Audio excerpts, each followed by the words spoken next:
octobre.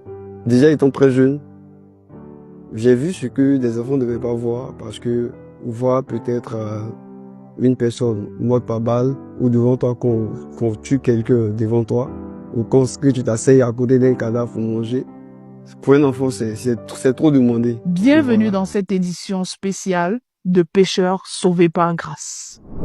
Alors déjà, j'arrive à la veillée tout ému, voilà. Et je viens à cette veillée à cause du thème qui est accrocheur, qui parle des blessures. J'ai pensé à plusieurs types de blessures, mais pas à un type de blessure en particulier. Voilà. Bon, je venais pour je sois guéri des gourmets, je sois guéri des injures, des frustrations et pour ça. Voilà, parce que parlant de blessures, il en existe beaucoup.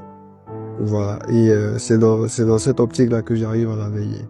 Alors déjà, pour planter le décor, je dirais que j'ai eu une enfance d'instituteur. Et un père instituteur.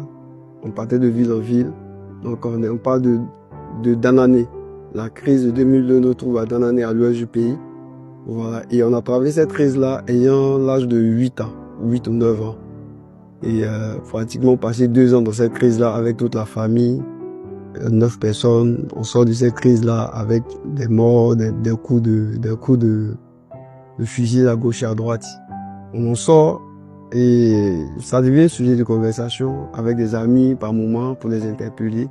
Mais jamais, au grand jamais, je n'ai soupçonné que ça pouvait être une blessure quelque part. Et voilà, avant d'arriver à la veillée le 3 octobre.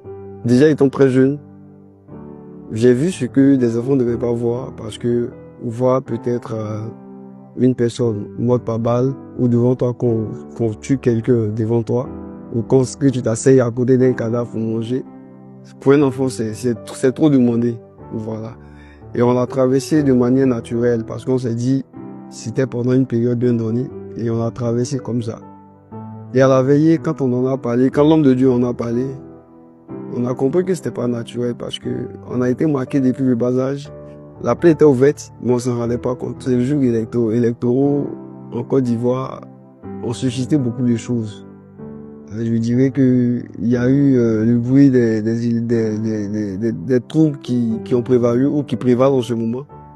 Voilà. Et dès qu'on entend ce qui pourrait se passer, on réveille des anciennes blessures dont je parlais tout à l'heure.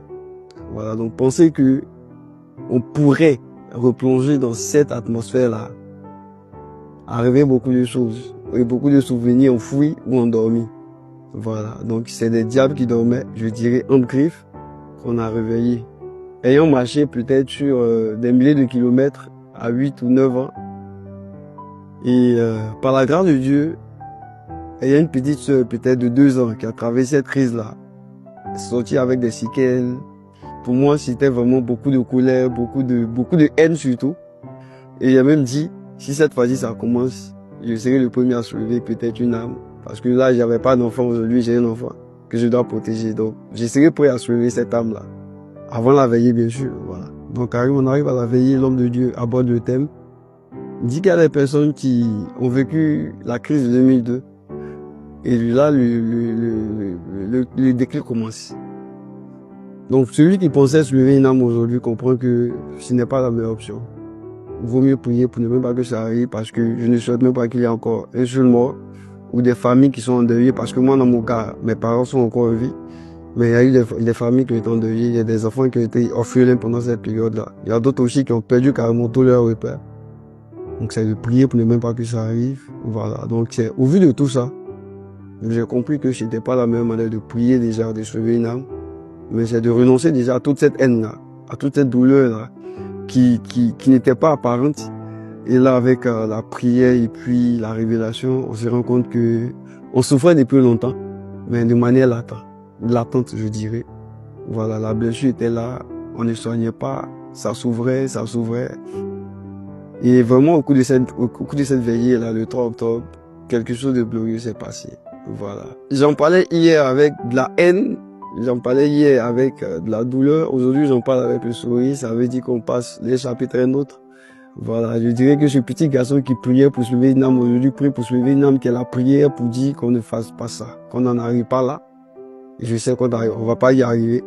Voilà. Et c'est vraiment tout joyeux que je dis que je suis une nouvelle personne avec un nouvel état d'esprit.